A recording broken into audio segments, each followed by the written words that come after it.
Welcome to a brand new episode of CNB Bazaar Buzz here on the NDTV network. I'm CYRUS and here's what we have on the show for you today. A first look at the Nissan Kicks and the Datsun GO and GO Plus facelifts.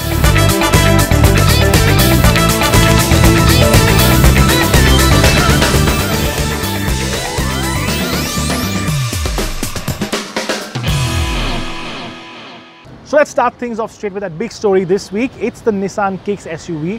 It's the new SUV from the Japanese automaker for India, and it'll go up against the likes of the Hyundai Creta, and it'll be launched sometime next year.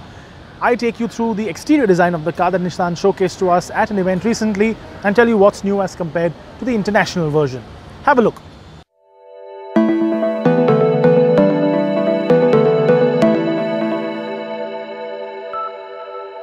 It's a long-awaited car that's finally been unveiled to the public, but it's just a part unveiled. Nissan Kicks is finally here. It's the Indian version, not the international version, and there are some big important changes, which of course I will take you through. But more importantly, Nissan has finally showcased how the Kicks will look like from the outside. But as you can see from the really dark tinted windows, it's just an exterior unveil for now. The interior will be showcased at a later date, and of course the launch of the car will be in January as always expected, and it will take on the likes of the very popular Hyundai Creta. That said, for now, let's talk about how the car looks in general, and let's talk about the changes that the car has as compared to the international version, because although the color is the same as the international showcase version, the grey and the orange, a very definitive Kicks color, there are quite a few changes. Now, let's start with the obvious. The car is bigger for India. So I'm going to quickly look at the figures and tell you the Nissan Kicks for India is longer, it's wider, it's taller, and it has a longer wheelbase too. So for example, the international version 4295 mm in terms of length, this one 4384, so considerably longer, noticeably longer too. With again the same thing, 1760 for the international version, 1760 mm versus this one which is 1813 mm, height 1590 mm versus 1656 mm, and the wheelbase, which is of course the most important for India because we do love our interior space, 2610 mm versus 2673 mm. Now that we're done with these facts, I'm going to put my phone away and actually show you what the changes are. So although the car looks very similar at a glance, there are quite a few changes. So let's start with the headlamp in general. Now the daytime running light, which is right here, is the same. So is this little cluster here, the indicators, but then the changes really start. The international version in some cases does, but mostly does not get this sort of very detailed, very aggressive looking headlamp. It's the same with the grille too. Very similar looking, but there are some small changes which actually do make a difference. So the honeycomb structure, for example, is different. It's the same with the bumper. The international one gets a little cut in the bumper here, which makes it a little more aggressive. This one actually looks a little nicer because it's got a little more smoothed out, a little more sort of extended front end. Same with the front on the bottom too. The international one, a lot of plastic cladding on the bottom that sort of covers the fog lamp and this little vent. In this one, the bumper is completely different. It's got a very distinctive little vent on the sort of top here, a little fog lamp on the bottom, and it's very split. So while the international version has a plastic cladding running all the way around, this one doesn't. I think this one actually looks a little nicer. Let's go around the side here. The wheels are the same. It's actually the only part that's absolutely the same on the international version and this. 17-inch wheels on this, 17-inch wheels on the international version, same design too, but that's where the differences end. The mirrors in this case mounted on the door, the international spec mounted right here on the sort of frame itself. Again, roofline, distinctive orange color, yes, but the way the roofline extends into the C pillar is completely different. This one is a lot more flat, it's got a little chink at the end. It's nicer looking in the international version because that's a little more plain.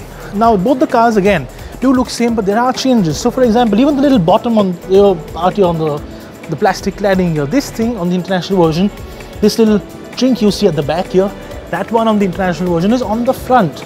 So Nissan has put in a bit of thought and changed little bits and pieces that do make the car a lot more palatable for the Indian market, and it certainly does look like an SUV, and that's the most important part. Now let's go around the back.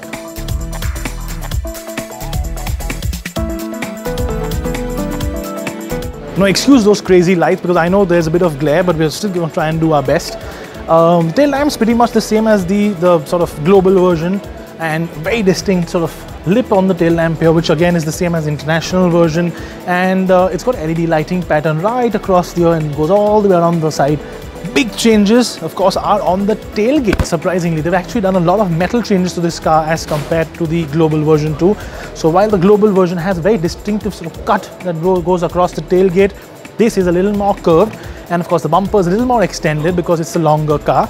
The big difference though is the fact that, again, just like the front, the use of plastic claddings on the bottom of the car have been reduced, so you get a little more paint area, a little more sort of grey area like the body color paint as compared to the plastics on the bottom here.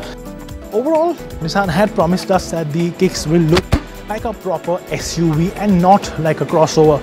And I think in terms of living up to that expectation, they have really promised us something, and they've delivered, because this doesn't look like a crossover in its purest sense. It does look like a nice, butch, chunky SUV, which is very aggressive. It's very flat. It's got all these lovely flat surfaces to sort of have that road presence which is there. And of course, as I mentioned earlier, launch will still be in January. Prices are going to be competitive. I expect it also to be a great car to drive, because of course the chassis on the Nissan in the past, it's the same platform as the Terrano and the Duster, and those have always been great cars to drive. So we're going to look forward to driving this very soon, and we of course going to look forward to the launch and the prices, which will be unveiled only in January 2019.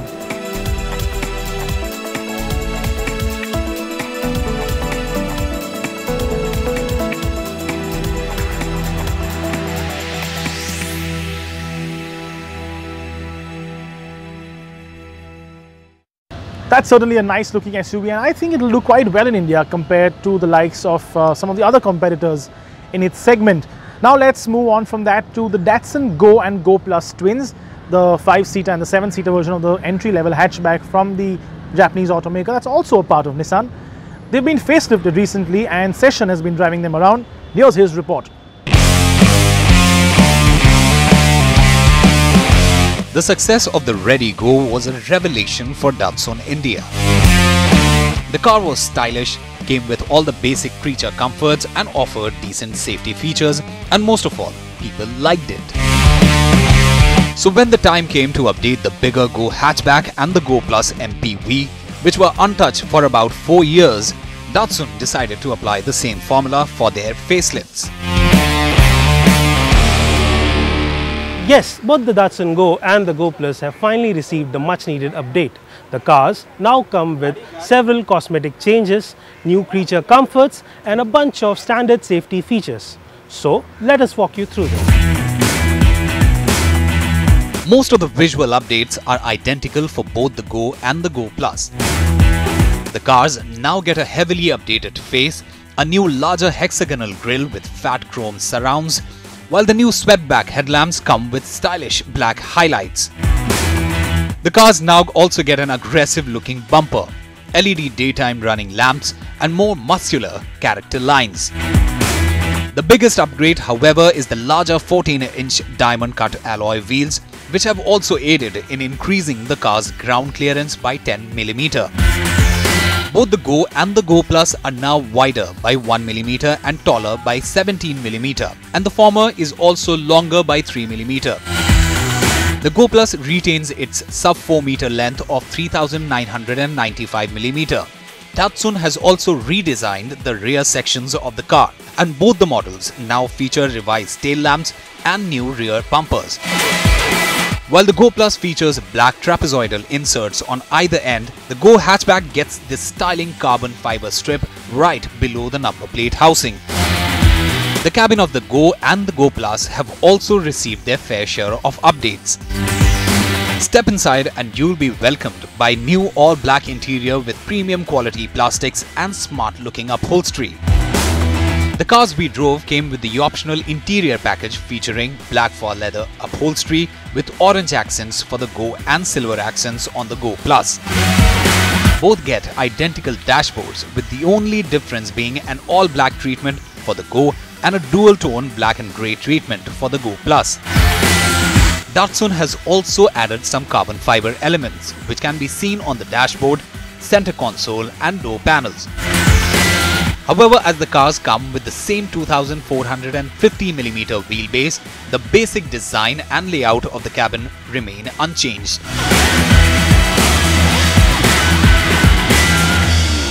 Right now I am inside the Datsun GO Plus, and as you can see here, there is no change in terms of cabin space. The car continues to come with a third row, making it a 5+2 seater layout as Datsun calls it, but it is still suitable only for maybe 2 children or to get an extended boot space with a third row folded.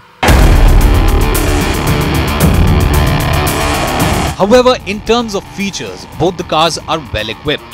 The biggest addition is the brand new 7-inch touchscreen infotainment system sourced from Blaupunkt, featuring Apple CarPlay, Android Auto along with Google Maps navigation and voice recognition.